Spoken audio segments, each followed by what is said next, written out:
Video में जो दिखाई दे रहे हैं जैन मुनि आचार्य लोकेश महाराज जी को कौन नहीं जानता, जिन्होंने भारतीय मूल के धर्मों को जोड़ने, सनातन धर्म की रक्षा के लिए मुहिम का ऐलान कर दिया है।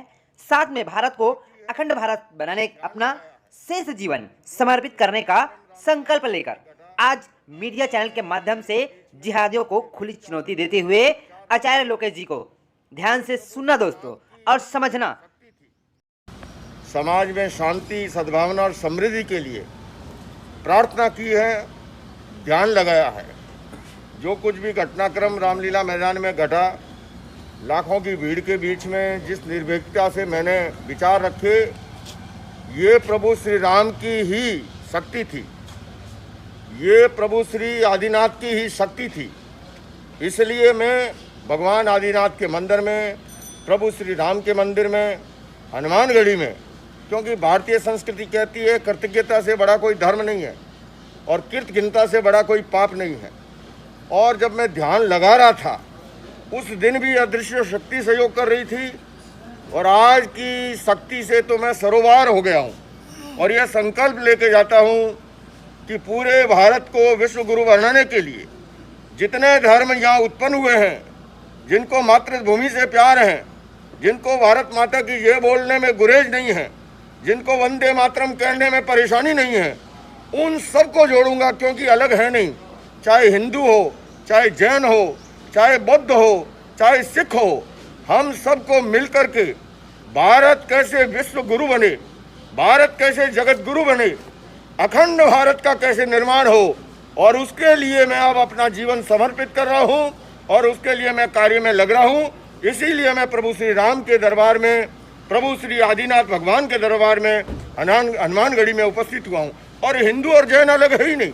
हमारे यहाँ प्रातःकाल नमस्कार मंत्र का स्मरण करते हैं, उसी तरह 16 सतियों का जाप करते हैं। अंजना सती, पवन पुत्र उनके अंजना सती पुत्र हैं हनुमान जी, सीता जी 16 माह सतियों में हैं। तो ये कहना कि अलग, हम सब एक हैं और हम सब का कर्तव्य है कि जिस भारत माता की मिट्टी में हम पैदा हुए हैं, अपने जीवन काल में उसको वैभवशाली बनाएं, उसको गौरवशाली बनाएं, उसका गौरव बढ़ाएं। देश है तो हम हैं, देश नहीं है तो हमारा कोई अस्तित्व नहीं। आज जाति को लेकर बात क्यों हो रही है आजकल? देखिए, सभी लोगों का अपना हित होता है, अपना स्वार्थ होता है, लेकिन मेरा ये मानना है जातिवादी जुनून और सांप्रदायिक कट्टरता ये लोकतंत्र के दुश्मन हैं। उससे हमारा लोकतंत्र कमजोर होता है। हम सबको जातियों को और संप्रदाय में बांटने की बजाय हम सब भारतवासी हैं। जैसे जापान में रहने वाला जापानी है, उसी तरह हिंदुस्तान में रहने वाला हम जो हैं हिंदुस्तानी हैं। और हमें हिंदुस्तानी बन करके हमें हमारी भारत की महान संस्कृति, अनेकता में एकता की बहुलतावादी संस्कृति इसकी खूबी है और यहाँ सब मिलजुल करके रहते हैं।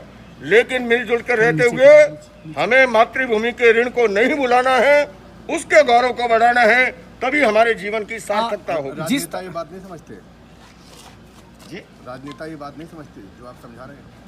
राजनेता कि जो जाति नहीं समझना, देखिए सभी समझते हैं, पर जब अपने व्यक्तिगत हित राष्ट्रीय हित से बड़े हो जाते हैं तब वो आदमी उन चीजों को भुला देता है।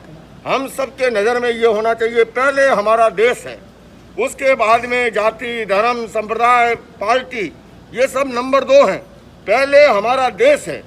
देश कैसे मजबूत बने, देश कैसे अखंड बने, और उसी के लिए मैं अब यहाँ से जो ऊर्जा लेके लौट रहा हूँ, पूरे देश में घूम घूम करके सबको एकजुट करूंगा और भारत को विश्व गुरु बनाने के लिए अपना सर्वस्व बलिदान करने के लिए भी तैयार। जिस तरह से रामचरित मानस को लेकर बवाल किया जा रहा है, देखिए, ना समझ लोग जिनके अंदर ना समझी हो वो इस तरह की बातें करते हैं।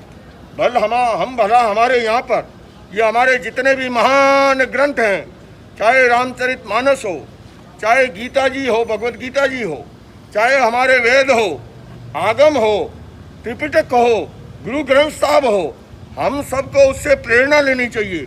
और अपने जीवन में आदमी अपनी भूलों को तो भुला देता है और दूसरी छोटी मोटी बातों का बतंगड़ बनाता है, जबकि मैं कहूँ उसके अंदर कितनी श्रेष्ठ बातें हैं। उन श्रेष्ठ बातों को आगे रख करके हम सबको, और भारत की हमारी आस्थाशील, यहाँ पर हमारे यहाँ श्रद्धा और आस्था वो एक मजबूत धागा है। और मैं ये समझता हूँ कि प्रतिदिन लाखों करोड़ों लोग श्रद्धा के स्थान पर जाते हैं और हम जैसे धर्मगुरु अपने पास आने वाले अनुयायियों का सही मार्गदर्शन करें।